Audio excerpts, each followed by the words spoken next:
And welcome into another episode of Tiger Territory, part of the Foul Territory Network, a Detroit Tigers podcast. I am Kieran Steckley, and I got with me a couple guys who really know how to sign on the dotted line.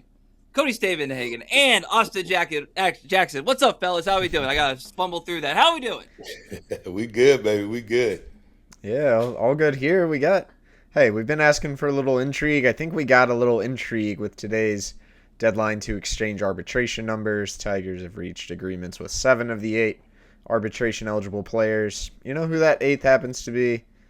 It's Tarik Skubal. It's looking like we got no agreement, and the two Ever heard of him? sides might or might not be headed to a hearing. We're going to dive into that a little more because I think we've got at least a little bit of the drama we've kind of been asking for here. Yeah, well, I mean, like, one of the. It's a gift to have Tarik Skubal on your team and representing your franchise, but if there's a drawback to that, I guess it would be that when you don't have him signed long term, that's going to dominate headlines, and then B, when you technically don't even have him signed for services for the upcoming season, that's going to dominate the headlines. And Jeff Passan put out an article this morning on ESPN that really like outlined a lot of this stuff that's like, I'll be honest with you, man, like more complicated than I like anticipated with like, all right, you arbitration, number, agree, don't agree, go to the panel. Like that's kind of like the extent of my knowledge, basically. And now with this Scooble stuff, apparently, because he's got accolades, and we have this on the screen, but you guys should subscribe. Please subscribe to our YouTube channel so you can kind of read along with me. Like Scooble is trying to set records for, just increases, and then records for potentially like just the highest number. And then it's like, he can ask for all this because he has these, like I said, accolades and sort of status in the game that makes it like realistic. And then for the Tigers, probably not something that they budgeted for 5-6 months ago. I'm just guessing. I don't know that for a fact that Scooble would be pushing these kind of numbers that you have on the screen here from Jeff Passan. So I guess Cody, like your kind of read on the situation here, because one of the things that the Tigers, pride themselves on being is principle, but they also try to be like flexible.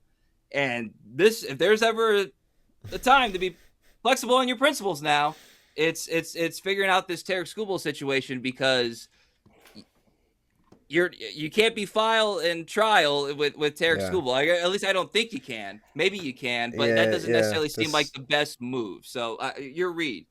This stuff gets so complicated, man. I'm glad we have Austin here, who's been through some of this a little bit, to talk about it. I'll try to explain it first. Arbitration, it basically is a comp system, right? Agents are comparing their players to what previous players have made in the arbitration system. You obviously don't get as much as if you have hit free agency, if you are a star player. So Skubal was projected to make about $17.8 million this year via MLB trade rumors. I thought it was possible he'd get a little more. I'm going to be honest, this never crossed my mind until reading the Passan story Thursday morning. And Passan explains that there's a rarely used provision where if you have 5 or more years of service time, you don't have to compare yourself to someone in the arbitration system.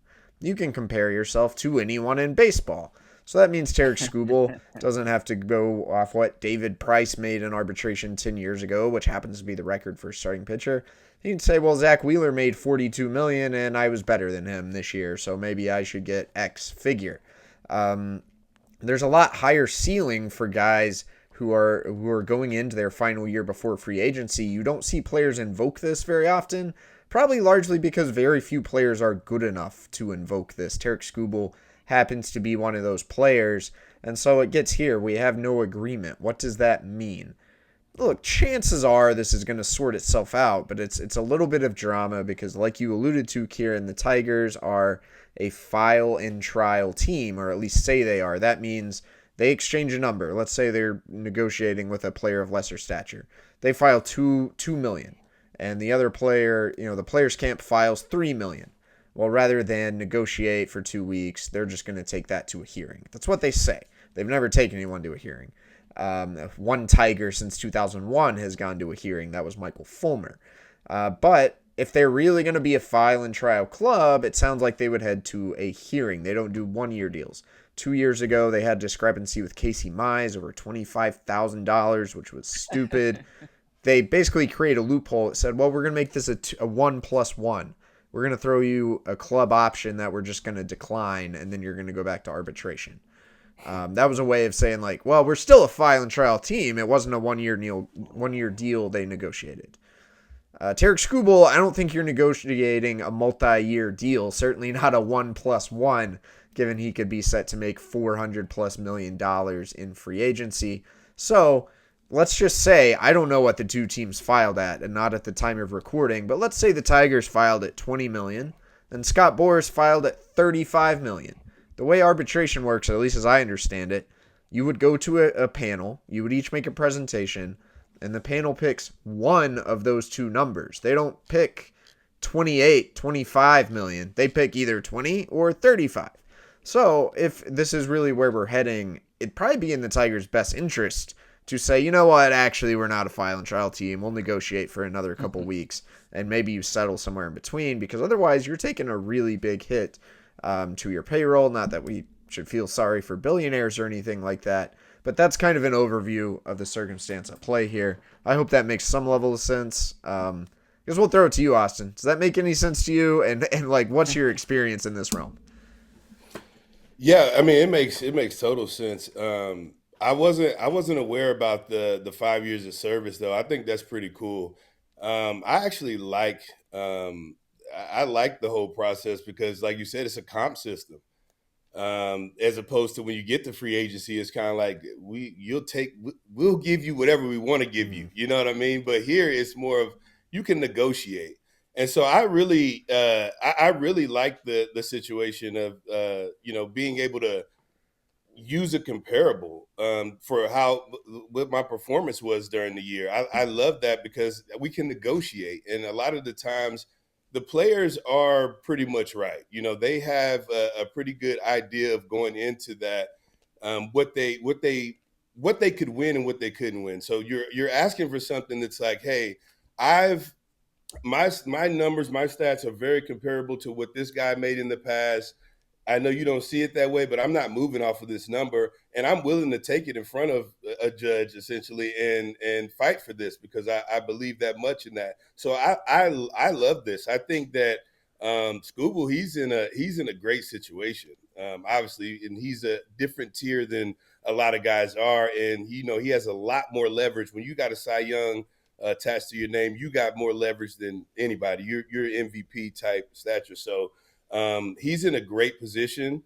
The Tigers, I know this is tough for them because hey, what you gotta poop or get off the pot, basically. You know what I mean? That's what you got to do. Hey, and I'm for the player with this. I'm trying to maximize my full potential. I'm not taking any team friendly deals. I'm sorry because I'm gonna be whatever after baseball way longer than I'm gonna be a baseball player. So I'm trying to get paid. Injuries, all those type of things can happen, and that changes the whole negotiation at that point. So I'm trying to maximize what I can get right now, and I think that he's in a very good place. And again, I've been through this, and I loved it because I felt like there is leverage there when you're able to compare your numbers to somebody, and they're not just throwing a random number out there. We're going to get in the ballpark of what I'm potentially going to make.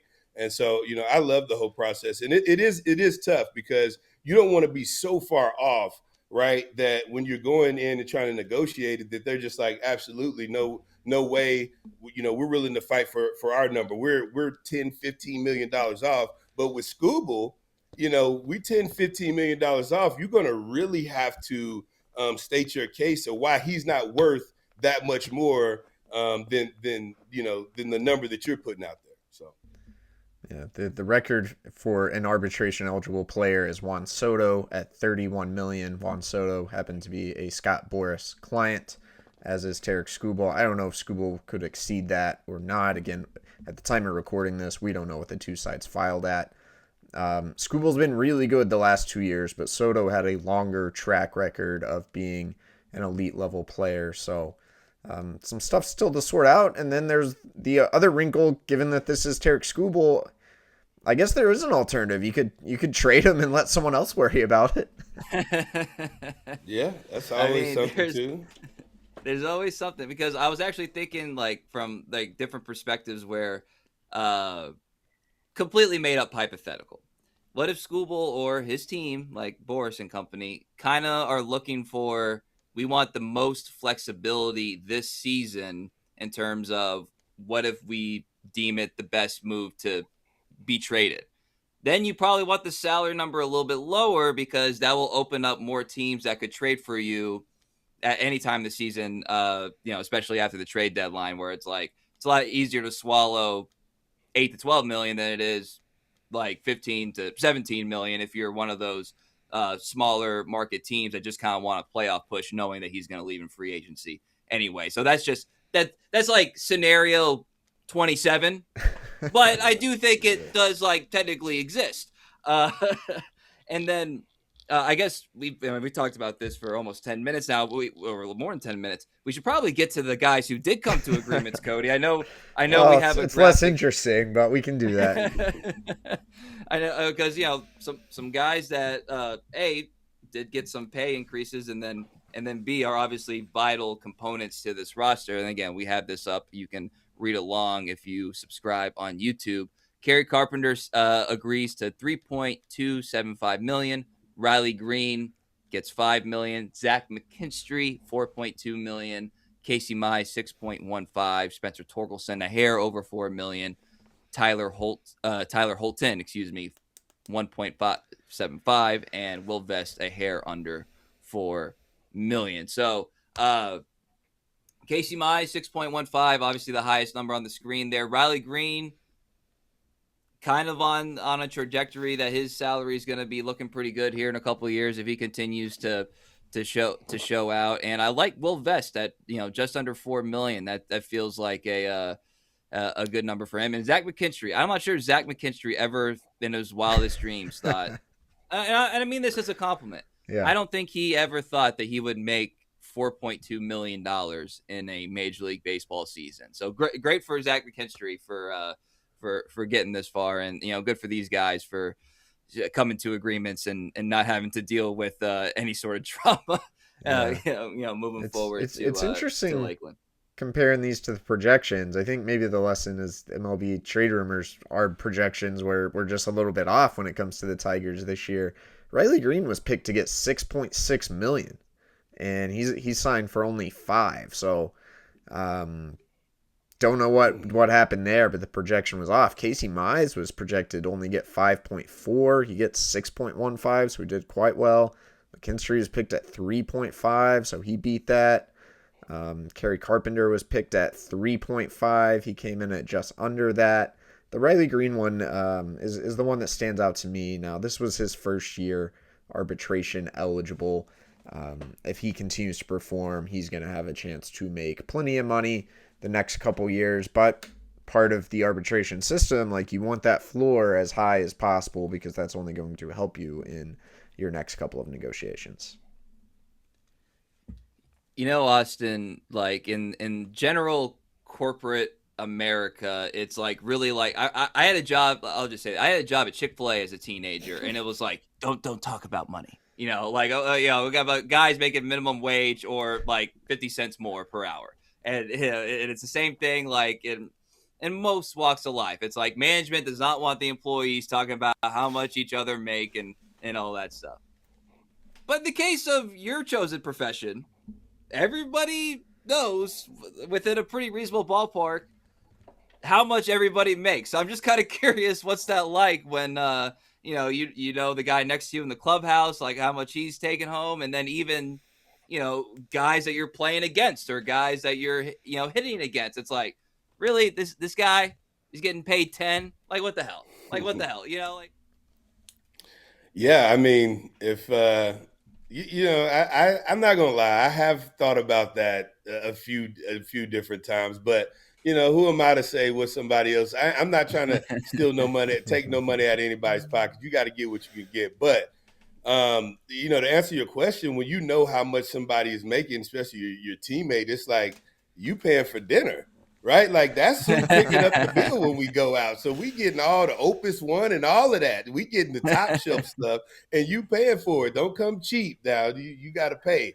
But I mean, it's one of those things where you kind of use it as motivation a little bit, like, right, you try not to be motivated by money, right, but at the same time you know that if I go out and perform, I can possibly take care of my family for a very long time because they're paying that type of money. Now whether you get that or not, it's just incentive to go out and remain on that grind and stay focused, knowing that I'm trying to secure myself and my family for a lifetime. So it doesn't really bother guys. I mean, we make jokes about it and stuff like, man, you got it. Why, it should be on you. You the one that got it. But or like, why are you driving just that car? Like you have a few different whips out there. Like I pull it up in a different car every day with that type of bread. But that's why I didn't get it. That's why I didn't get it, because they'd have been like, nah, you ain't focused on baseball. You pull it up in different whips, different outfits and all that. No, but it doesn't bother guys. I think that for the most part, guys are, you understand, what somebody else is making, but at the same time, hey, it's levels to it. If you want to make that type of money, you gotta perform at that level, and everybody's just not capable. So I guess it keeps it honest. Hey, let me give some life advice to our listeners out there. I know we got some listeners who are probably older and better with money and make a lot more money than I do, but maybe we got some listeners who are just starting out. I think you should talk with money about your coworkers. There's a reason management doesn't want you talking about money. They don't want you to say, well, I know Johnny makes this, and I see Johnny and he doesn't do anything at work, and my sales figures are this, so I should get this. They don't want to give you leverage. Yeah, you should talk about money with your coworkers. It can only help you all collectively raise your floors a little bit. I love it, Cody. There you go. I love it. Some good life advice right there. Let's go to, we talked about Tarik Skubal, but we haven't done the contractually obligated but unsponsored Tarik Skubal update, and that is that according to John Heyman, the Yankees, the New York Yankees, quote, checked in with the Tigers on Tarik Skubal, presumably before he was going to be making $60 million this year. And they found that the cost was, this is obviously an exaggeration, but this is what Heyman is reporting, half the team is what the Tigers' asking price was for Tarik Skubal. So I guess if you're going to make $70 million, it does make sense to try to ask for half the team in return, because that's roughly like, it's a little bit less than half of their, not half the Yankees team, but yeah, exactly. Right. So there you go. So it's funny, we do these every episode, Austin, because part of the tongue in cheekness is that like there's always reports about Tarik Skubal, but nothing's actually new. And the Yankees checking in, I guess, is interesting, and asking for half the team is interesting and a funny quote. But it's also not new. But we know that the Tigers are going to ask for the moon before they pay for the moon for Tarik Skubal, and that just kind of goes to show you just what a driving force he is. That like in a very slow MLB offseason, there's always some sort of Tarik Skubal wrinkle going on. So that's the power of Tarik Skubal. That's why he's looking at every avenue and looking to make $400 million by this time next year. So. Yeah, and the Tigers, I mean, they have a little leverage, right? Because they have them, but they only have that leverage for a little bit of time, and so they have to make a decision. So, like I said, Skubal was in such a good spot. He's in such a good spot. He says the right things, but I'm gonna say probably what he ain't gonna say. I'm saying I'm trying to get paid.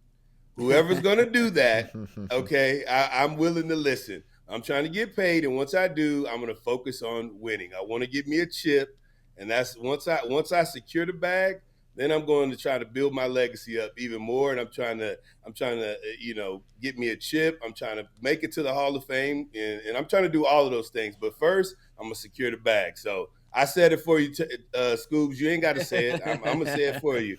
Get the bag. Set yourself up, man, and the rest will take care of itself.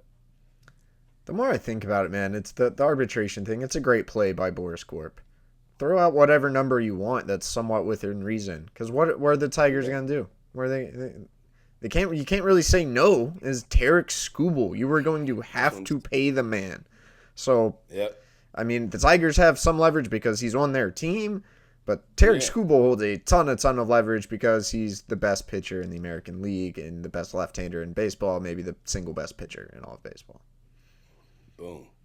Yeah, and also like there's a PR element to this. Like you mentioned it at the top, Cody, about the $25,000 difference, grievance, whatever word you want to use, with Casey Mize last year, and how silly that was. That's obviously like a poor PR look for the organization at that time, and both Skubal and the Tigers like do have to kind of be cognizant of the PR aspect of this, because you don't neither one wants to look bad, basically. I'm not trying to assess any of it, but nobody wants to come across looking bad, especially when in theory you're going to have a partnership for at least the next 9-10 months or whatever. So there's that piece of it. And then also, not to go unmentioned, Tarik Skubal is, what's the term, Cody? The executive subcommittee? What's this? The executive subcommittee. 8-person executive subcommittee of the MLBPA. Yeah. So there's incentive for him to kind of stick to the guns a little bit, thinking I'm doing good for labor across the sport. Yeah, and I think that's an admirable and noteworthy piece of this as well, because like Tarik Skubal is definitely going to be looking at the big picture in addition to the short term. Let's move on to an economic episode. Continue. Another piece of information that came out today was that the Tigers, in addition to 8 other franchises, terminated an agreement with their local television partners, like the FanDuel sports networks, for lack of a more concrete term. And this piece is shaping baseball in ways that we're not really going to know for like the next couple of years, basically, because it used to be just like everything else before cable cutting, that these networks and these organizations could just like bank a certain amount of money from cable subscribers and television providers, because like no matter whether you watched a second of Tigers baseball, you were paying for Fox Sports Detroit. And cable cutting has killed that in a lot of ways, and we're still seeing ramifications, and that would be one right here. I did want to note that the Tigers, I'll read out all these franchises, but the Tigers are one of the more higher payrolls among the teams that now have television revenue uncertainty. So Tigers, Braves, Reds, Royals, Angels, Marlins, Brewers, Cardinals, and Rays. The Braves had the highest expected payroll among all these teams, and that's about at $250. Obviously, this can change. The Tigers are at $182.6. Again, could change. It's not like they haven't spent in free agency just because they haven't gotten a Bregman or a Bichette. They have gone out and signed guys, right? That's second highest among all these teams, and obviously the low end would be the Marlins at $77 million expected payroll. So if you're thinking like how are the Tigers not spending, what is holding them back, this piece is a piece. Whether it should be, whether it shouldn't be, this piece is a piece, is that this guaranteed revenue, which at one time was like a quarter of revenue that these teams got on a yearly basis, is now at best uncertain. Now, in regards to whether you'll be able to watch the Tigers, yes, you will be able to watch the Tigers. Jason Benetti is a employee of Illich Holdings / the Tigers or whatever, and like he will be calling games and there will be broadcasts. But in terms of what kind of money comes into the organization from these TV broadcasts, that is still very much up in the air. So Cody, I don't know. I'm sure there are some things that I missed or whatever, but I just tried to get the gist of it. This is a part of it. It's just a part of it, and, in terms of how teams operate. I explained the arbitration one. I'm not as well versed on the TV side, man. They cancel these agreements. They canceled it a couple years ago, but you just renegotiate. It's because the parent company is in bankruptcy. It's not great for the teams. Again, we're not here to feel sorry for the billionaires, but no one's trying to run their franchise in the red, really. So teams want to have a budget, they want to have certainty, they want to have good TV income. There's been a lot of uncertainty, and that makes it harder for teams to plan, harder for teams to budget.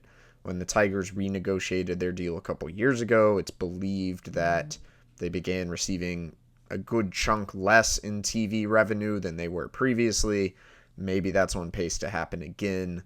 That's about as far as my expertise goes on this one. Business is complicated. I don't have. I just have a journalism degree, man. I don't have a business degree. I don't have an economics degree. Like I don't, not mathematics. Like nothing like that. I just, that's one of my favorite phrases. Everything affects everything. I always say sometimes instead of a journalism degree, I feel like I need a psychology degree because you're just dealing with people and their quirks and their agendas. But sometimes it feels like you need an economics degree too.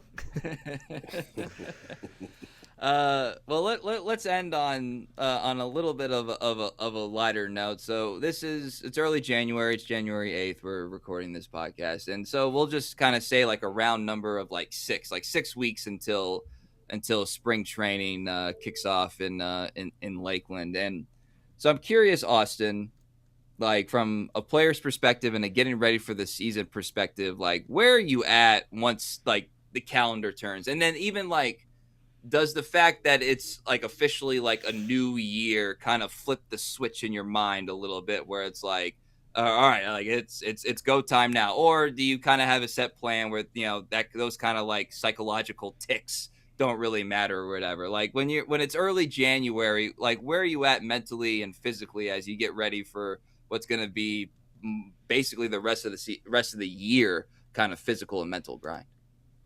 Well, physically, I think, starting off the off season, you kind of have a plan drawn out of, things that you're going to work on, things that you want to get better at, any, let's see, like injuries that you've had, you try to get those things taken care of in the off season. But coming around, what you say, about 6 weeks left until, you're reporting to spring training. I always like the flip of the calendar. That didn't matter to me. I just knew when January came, I like to be close to spring training ready as possible. And I guess kind of what that looks like is probably different for everybody. But for me, spring training was a grind, not because physically I wasn't ready, but I think standing around in cleats. So in January for me was the time of really getting out on a field and getting in cleats and doing baseball activity like on the field. And so that was like the biggest thing for me is, can I be spring training ready? Because you say you can't really be season ready, right? Because you need to go through spring training. You got the at bats, the timing, all of those things that you need spring training for to prepare you for the season. But the off season and being in January and 6 weeks coming, I knew that I needed to be probably in pretty close to spring training ready at this point. And obviously there's still a lot of time, but at this point, like I'm pretty much the strongest is that I'm going to be at this point, physically. Mentally, what are you really working on mentally as far as being you've already been through the grind, what that's like. I think again you're trying to really hone in on those things that you struggled with the year before, fix some of those weaknesses that you struggle with. And then physically, again, I needed to make sure I was healthy.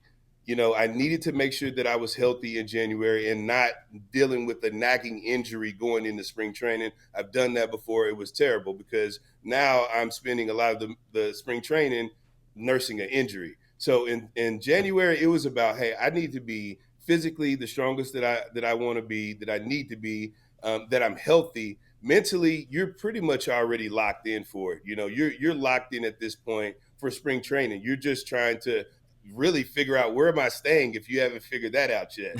Things like that matter kind of more than the how you feel and things like that, because you've already been through majority part of the off season to take care of those things. So you're trying to figure out, hey, where am I staying? Does it have a pool? How am I, what type of things that am I going to be able to do once I leave the ball field? You want to be able to still enjoy yourself, but you want to have a good place to stay when the family comes and friends come and things like that. So that's the things that I wanted to make sure that I was equipped for at this point, coming into the season. Well, I'm curious because you've talked about how it was hard for you to maintain weight during the season. You would just shed pounds. Did that physical trait really come in handy during Thanksgiving and Christmas and even New Year's celebrations, knowing that, hey man, I ain't gotta worry about anything because it's gonna melt off me anyway, depending, whether it's now, 2 weeks from now, or 3 months from now, this extra serving of mashed potatoes ain't sticking with me. Hey, man, listen, it was a grind for you, boy, man. And I know we spoke on that before. We joke around, but it was a grind for me, man. And that was, another thing that I had to really focus on was my weight, in eating and just eating a lot. It was crazy for me because now I can eat whatever I want and it's sticking now. I got to be careful on Thanksgiving and Christmas now. There ain't no celebrations. I'm getting a small serving of everything. I used to just get 3 plates, because I felt that, I needed those calories, man, to try to bulk up for the season and last. But that, I'm glad you brought that up because that was a big focus for me. And that was a big focus for, me and the strength coach and the nutrition coach for whatever team that I was on. That was a big thing of saying hey, I need to put back on some weight because I've lost everything during the season. So, they send you home with that regimen and you try your best to stick to it, man. But again, like you said, once spring training started, I felt like I lost everything that I worked on. And I was back basically to playing weight, mid-August weight. And it was annoying, man. It was super annoying, but it's not a problem I deal with anymore. But I hate it for anybody that's dealing with that, man, because it is, who just wants to eat like that? You know what I mean? At some point, enough is enough. This is the size, this is the strongest I'm going to get. I don't care no more. I'm done eating. I'm going to eat a big salad, like Ken Griffey said on the commercial. I'm going to get a big salad. I'm good. So. All right, good stuff. Good stuff. Anything else, Cody, before we jet out of here? No, I'm good. All right, well, want to thank everybody for following along on YouTube and on X, formerly known as Twitter, at Tiger Territory _. Go to TigerTerritoryShop.com for all your Tiger Territory merch needs. And we're just getting started here in the new year as we march on toward the season. So for Cody Stavenhagen, Austin Jackson, I'm Kieran Steckley. Everybody have a great day.